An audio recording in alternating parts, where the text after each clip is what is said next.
My name is Dorothea Harper, and I am 74 years old. For most of my life, I lived quietly on the outskirts of Reno, Nevada, tending my small herb garden, raising a family, and building a reputation as someone who could turn forgotten land into a sanctuary. I wore my age in the lines of my hands and the silver strands of my hair like medals of survival. And though my back ached, my mind never faltered. Life had a way of teaching humility, patience, and resilience, and I had learned them all under the heat of the desert sun. That evening, the neon lights of the Harland Resort Casino flickered across the polished marble floors, bouncing off golden chandeliers and reflecting in the crystal-clear glasses stacked like towers on the buffet tables.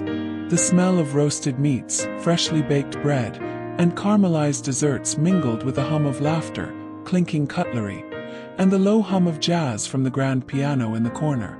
I stood at the edge of the room, my faded teal dress hanging loosely over my frame, scuffed shoes pressing against the marble. I felt like a single cactus in a garden meant for roses, and yet I was here. Had to be. Felicia, my daughter-in-law, glided past me in a designer dress, her heels tapping against the floor in rhythmic disdain. She paused, leaned close enough that her breath carried the sting of condescension, and whispered, "You're lucky we even brought you. Otherwise, you'd still be at home eating thin soup while everyone else lives their life." Her words were meant to humiliate, and they did. Every eye seemed to slide toward me, curious, judgmental, amused. My hands shook, not from age, but from the shock of realizing that the woman I once trusted with my son could cut so deeply without hesitation. My heart thundered, but I forced myself to breathe slowly, grounding myself in a calm that belied the storm inside. The pause was instantaneous. Conversations froze mid-sentence. Glasses poised in mid-air. A soft gasp echoed from a nearby table, followed by an audible click of disbelief as Felicia's smile faltered, froze, and then slowly died. "I approved the development of this very place," I continued, each word measured, deliberate. "Every drawing, every hallway, every fixture you see here passed through my hands." The room went silent. The chandeliers seemed dimmer. The aroma of roast meats and sweet pastries no longer masked the tension that crackled like electricity in the air. Felicia's mouth pressed into a thin line. Her eyes darted to my son, Marcus, who stood stiff beside her, caught somewhere between shame and disbelief. He could not speak. In that moment I realized something profound. I was no longer invisible. The whispers, the condescension, the casual cruelty, they all mattered less now than the truth I carried. The desert witch, the woman who spent decades planting roots where others saw nothing, had finally arrived where she was meant to be, at the center of a story no one dared ignore. I looked out at the glittering buffet, at the plump shrimp on ice, the roasted prime ribs steaming like temptation itself, the delicate pastries glimmering under the soft chandeliers, and felt a pulse of power rise quietly inside me. They had tried to erase me, to make me small, to push me into irrelevance. But I was still here, and I was not finished. Felicia's whispering friends froze, their eyes widening, while I felt the hum of the crowd's curiosity shift into something else. Awe, disbelief, perhaps even fear. I had lived my life in the shadows, growing what was meant to heal and endure. Now, in the heart of the Harland Resort, I was about to show them how deep those roots truly ran. And yet, before I could take the next step, before I could see the full weight of their astonishment, the casino lights dimmed for a brief, almost theatrical moment. In that blink I felt something shift in the air. Long before the glittering chandeliers and polished marble of the Harland Resort, my life was quieter, grounded in the soil and sun of a small Nevada plot. My husband, Henry, had been a gentle man, soft-spoken but strong in ways that mattered. We built our home by hand, brick by brick, planting gardens that grew lavender to soothe anxious hearts, chamomile to calm trembling hands, and calendula for cuts, burns, and bruised souls. Our neighbors thought we were eccentric, perhaps even old-fashioned, but the truth was simple. We cared for people in ways that money could not measure. My son Marcus was a bright boy, curious and gentle, always asking questions about the world and life. I taught him about patience, about seeing value where others saw nothing, about finding strength in silence. Henry would laugh and call me an herbal sculptor, and Marcus would mimic my careful hands as I pressed mortar into clay, kneaded roots, and brewed teas that smelled of earth and sun. Those mornings, filled with the scent of fresh soil and the low hum of bees, felt eternal. Then came Felicia. At first, she was charming, poised, a whirlwind of elegance that seemed to promise excitement for Marcus. I welcomed her warmly, wanting nothing more than my son's happiness. But small cracks appeared, subtle, almost invisible at first. She criticized our home, our traditions, my gardens. "It's dusty, Mother," she said once, tapping her manicured nail against a table I had sanded and polished myself. "Do you really expect anyone to care about this?" Her words stung, but I smiled and nodded. I had learned early that strength often hid behind quiet patience. I tried to see her perspective, tried to find the spark of kindness beneath the gloss of designer dresses and sharp opinions. But Marcus, who once adored the simplicity of home, began to shift. He deferred to her, hesitant to challenge even small slights. I noticed, but I let it slide, telling myself love could be complicated, marriages delicate. Months passed. Felicia's contempt became more open. She mocked the garden, calling it delusional nonsense.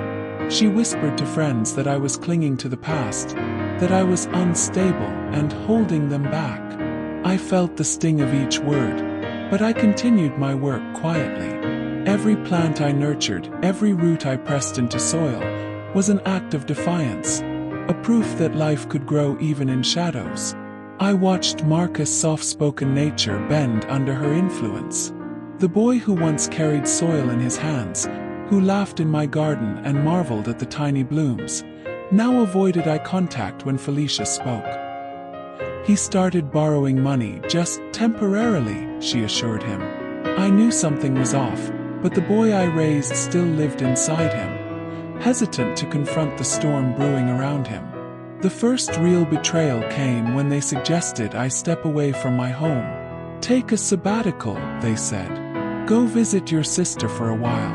It might lighten our burden." I knew better. It was not a vacation. It was an attempt to erase me quietly, to push me out of the life I had built. And yet I complied, pretending to accept their concern while my mind churned with the knowledge that my exile was deliberate. Had always believed that patience was a weapon more powerful than anger, and that silence could hold more strength than any raised voice. Years of tending my herb garden had taught me that.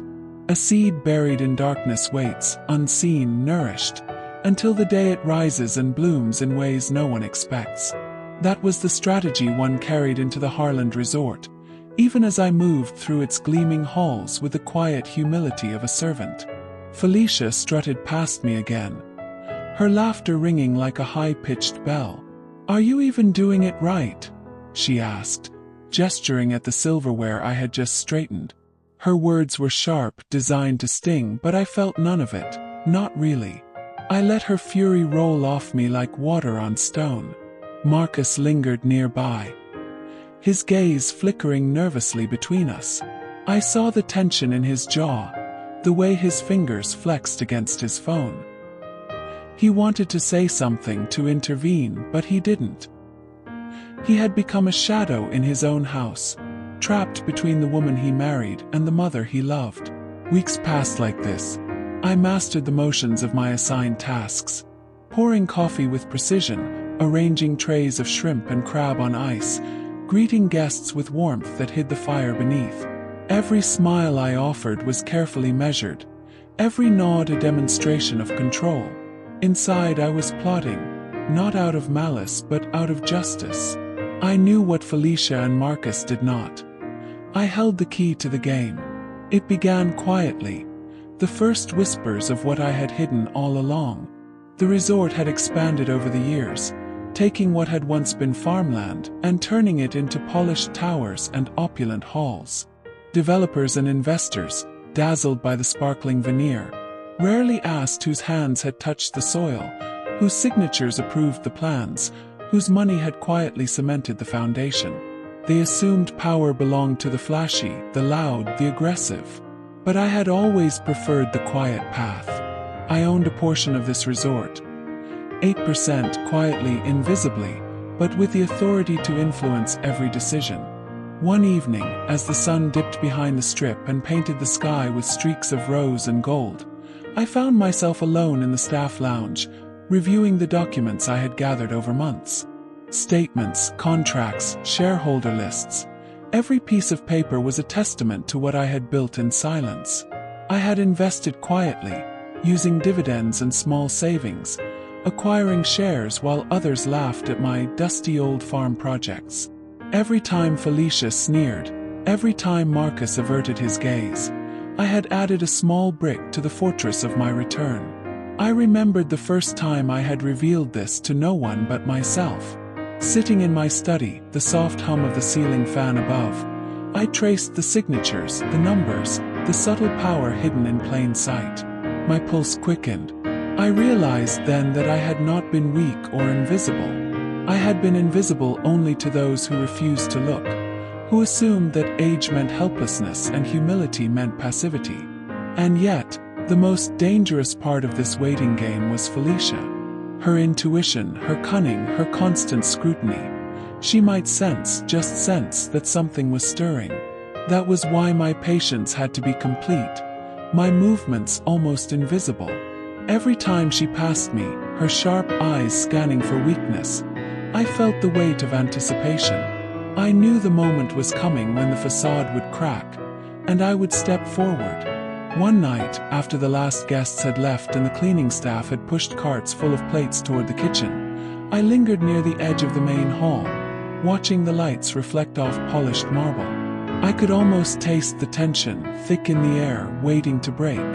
I thought of Henry and the lessons he had quietly etched into my hands.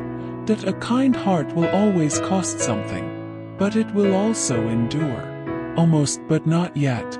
By the fourth week at the Harland Resort, I had learned every corner of the buffet hall, every staff routine, every predictable pattern of the guests who frequented the tables. It was a world that moved with glittering chaos, a controlled frenzy where polished smiles masked fatigue and ambition. And yet, in all this, I found an unexpected clarity. I could see what others missed. The small cracks in Felicia's composure, the hesitation in Marcus' tone, the blind trust of management in people they thought held power. It began subtly. I corrected a minor misplacement of cutlery near the dessert section, a gesture so innocuous it could be mistaken for mere diligence. Yet a few observant staff members noticed. "She knows what she's doing," whispered Javier, a young waiter, glancing at me with the cautious respect reserved for someone whose depth is underestimated. I allowed the acknowledgement to pass without comment, letting it simmer quietly. Influence, I reminded myself, was earned silently before it is recognized openly. The first hint of real disruption came when I approached the resort's ledger system. In the evenings, when the buffet lights dimmed and the last of the guests drifted away, I sat at an unoccupied computer, reviewing transactions, checking balances, and tracing investments. My heart quickened not from fear, but from the power I had quietly cultivated. Every note, every figure, every signature affirmed what I already knew. I had been underestimated because I appeared harmless, frail, and compliant. Felicia's presence in the room seemed to grow heavier by the day, as if she sensed that the tide was turning. Her gestures became sharper, her words more clipped. She no longer allowed herself the luxury of careless laughter in my presence. Small signs of panic appeared in her posture. A tightened jaw, fingers tapping insistently against her phone, eyes darting toward me with suspicion. I watched her, learned her rhythm, catalogued her fears like a librarian of quiet power. One afternoon, I made a subtle suggestion to a junior manager regarding the placement of promotional materials for the weekend event. He nodded hesitantly but implemented my idea immediately. The result was noticeable. More guests stopped to admire the display, a minor but tangible improvement. I felt a quiet satisfaction. Each small action, each seemingly innocuous recommendation, was a thread weaving my influence into the tapestry of the resort. By the end of that week, I realized that patience was bearing fruit. The tension between Felicia and me had become almost tangible, a current beneath the polished surfaces of marble and glass. Marcus' deference was growing, subtle but unmistakable, as he began to see my judgment and foresight. And the staff? Oh, the staff had begun to lean in, not out of fear, but out of recognition. That night, I walked past the buffet one last time before leaving, the neon reflections shimmering across polished silverware. My mind was steady, my heart calm. I knew the moment of revelation was near. Soon, the world Felicia and Marcus had tried to construct around me, a world where I was invisible and irrelevant, would crack. And when it did, I would not shout. I would not rage. I would act. And I, Dorothea Harper, would be ready. The morning after the small victories, the buffet hall buzzed with its usual energy, clinking silverware, soft laughter, and the low hum of conversation. But beneath that familiar hum, I sensed a shift. It was subtle, almost imperceptible to anyone else. Felicia, with her heels clicking sharply on the marble floor, moved past me with the faintest hesitation in her step. Her posture was still perfect, but the confidence I had once seen radiating from her now wavered like a candle in the wind. I carried trays of pastries along the serving line, my movements deliberate and unhurried. Guests admired the sparkle of chocolate tarts, the sheen of caramel drizzled on creamy desserts. My eyes caught the reflection of Felicia's face in the glass behind the buffet. For the first time, I saw a flicker of something unguarded, an uncertainty she couldn't hide completely. I allowed myself a small smile. Patience, I reminded myself, was the quietest form of power. It was that afternoon that I made the first subtle revelation to the staff. While straightening plates at the edge of the dessert section, I asked Javier, the young waiter, to double-check the schedule for upcoming events. "It might be worth reviewing the approvals on these," I said quietly, nodding toward the manager's clipboard. He hesitated, looking at me with a mix of confusion and respect. "I've noticed you know a lot about these approvals," he whispered. You have authority here." I let the question hang in the air without answer, allowing the seed to take root. By the evening, the whispers had begun. A few of the more observant staff members exchanged glances as I offered suggestions on table arrangements and buffet placements. Every action I took was minor, almost invisible to anyone paying only half attention, but significant to those who saw the patterns. Felicia noticed too, though she could not yet articulate why her control felt diminished. Marcus lingered in the shadows, eyes darting between us, silent but observant. The first overt sign of Felicia's worry came when she attempted to override my recommendation for dessert placement. I simply smiled and adjusted the trays to my original plan. Guests commented on the arrangement, praising the efficiency and appeal, and I felt a quiet satisfaction.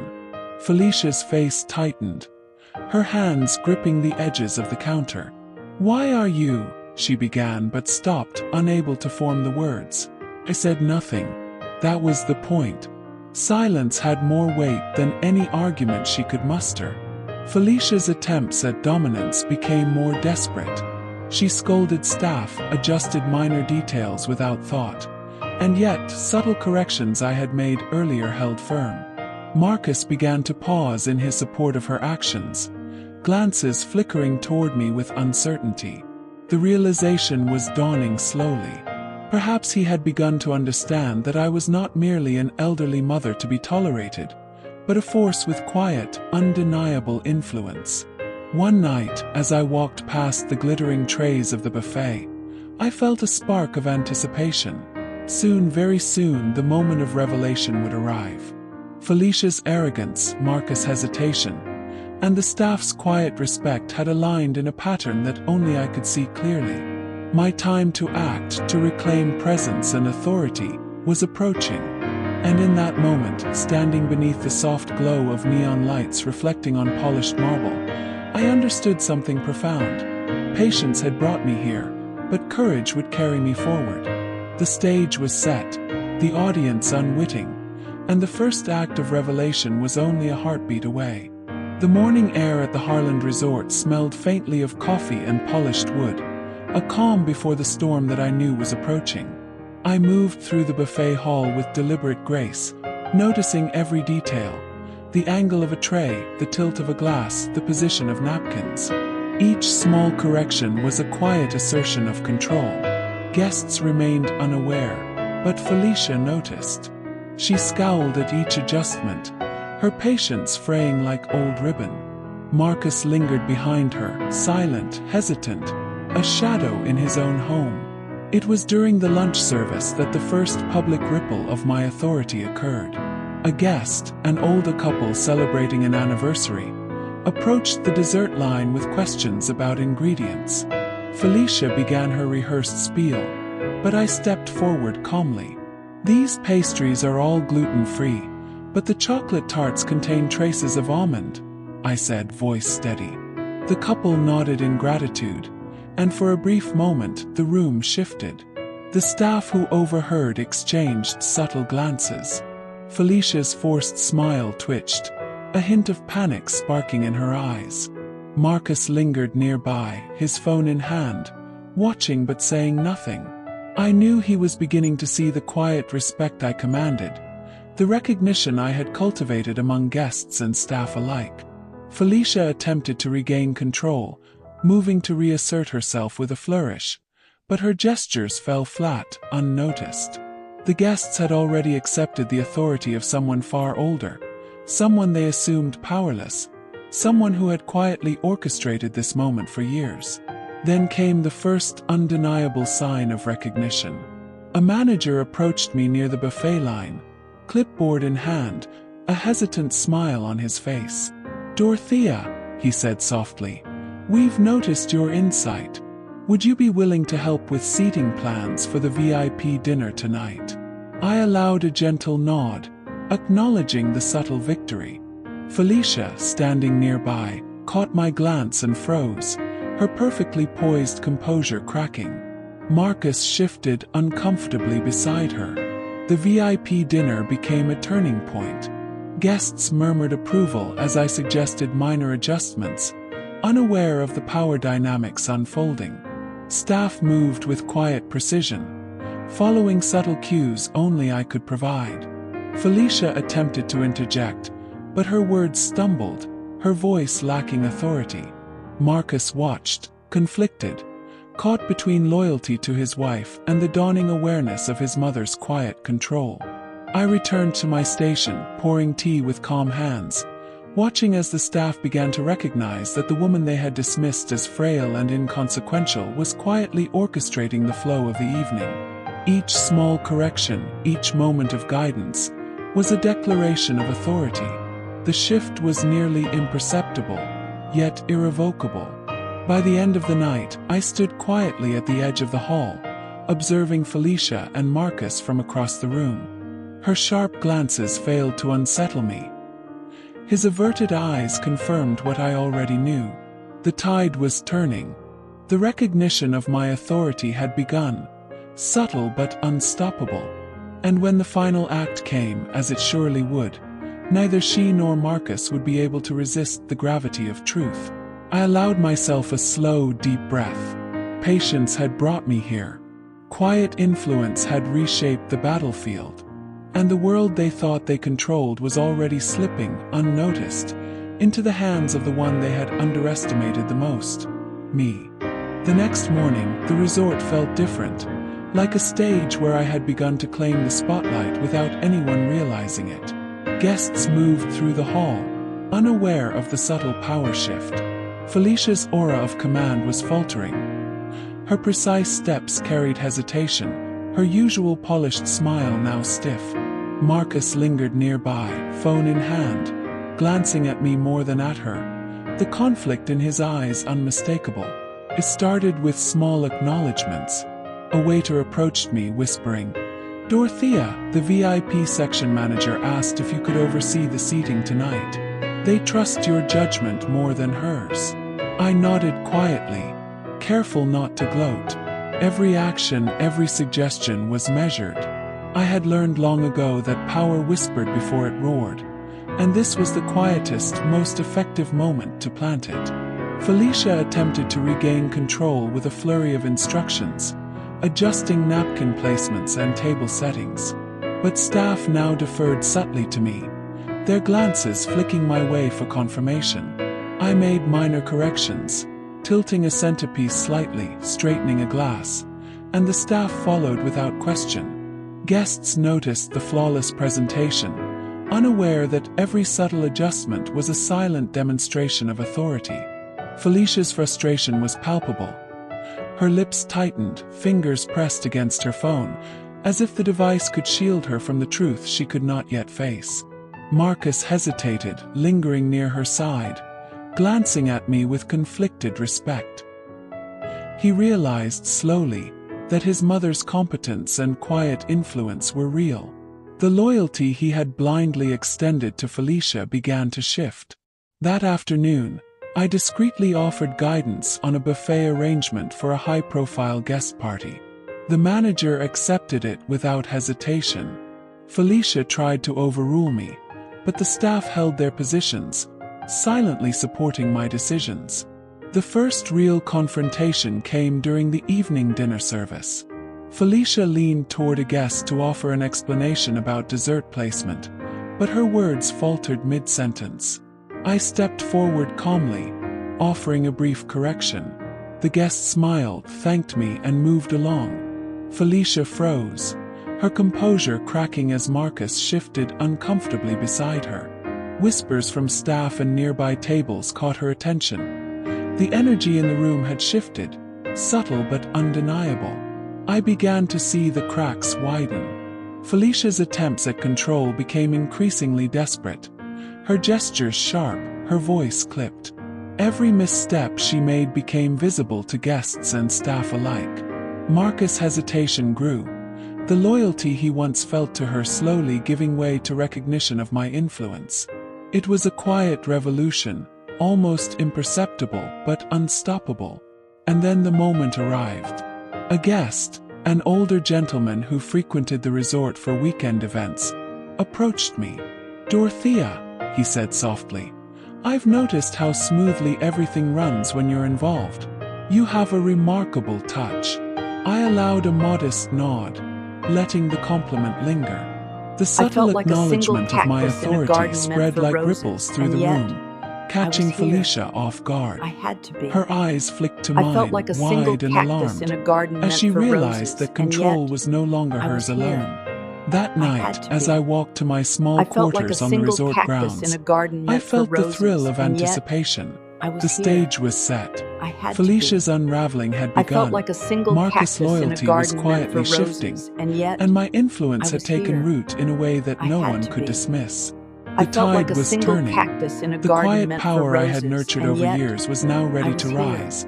And when I it had to did, be. the buffet, the I resort, felt like a and the single very world they cactus had in a tried to garden meant control for would roses, witness a and yet revelation they could never I was ignore. here. I leaned against had the to be. doorframe of my room, I felt like a hands single steady, cactus heart in a calm. garden meant for Patience roses, had and guided yet me this far. I was here. Quiet influence I had had to paved the be. way. And I tomorrow, felt like a single the cactus first in a public garden crack meant in for their roses, carefully and yet constructed facade would I was appear. here. I was ready. I had to be. The following morning, I felt the like a buffet single hall cactus gleamed in a under the garden soft meant for glow of roses, and chandeliers, yet each reflection here. on polished silverware I and had to glass be. magnifying the I tension felt in like the a air. single I cactus in a moved garden deliberately meant for among the roses, guests, and yet adjusting plates was and here. napkins, I had offering to be. small suggestions to I staff. felt like a single Every cactus subtle in a garden movement was a meant for reminder roses, that I had and yet presence, that I was here. more than the frail, I had to overlooked be. figure they had assumed. I felt like a single Felicia's cactus sharp in a eyes garden meant followed for me roses, everywhere, and yet her confidence here. faltering with each step I had to took. be. Marcus I lingered, felt like a single caught cactus between in a loyalty garden to meant his for wife roses, and the dawning yet recognition of my was quiet here. authority.